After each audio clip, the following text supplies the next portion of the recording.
দেখতেই পাচ্ছ বন্ধুরা, পাট শুকানোর কাজ চলছে। আমি একাই শুকাচ্ছি।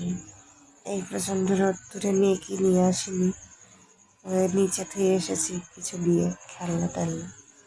আর রোদ্দুরে থাকা যাচ্ছে না, আমি খুব তাড়াতাড়ি কাজও করছি। পায়ের তলা গরম হয়ে যাচ্ছিল, একটা জুতো পরে নিয়েছি।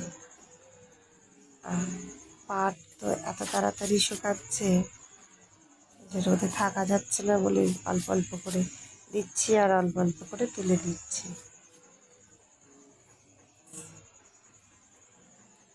আবার নিচে গিয়ে রান্না করতে হবে। উনানে ভাত রান্না চাপিয়ে এসেছি।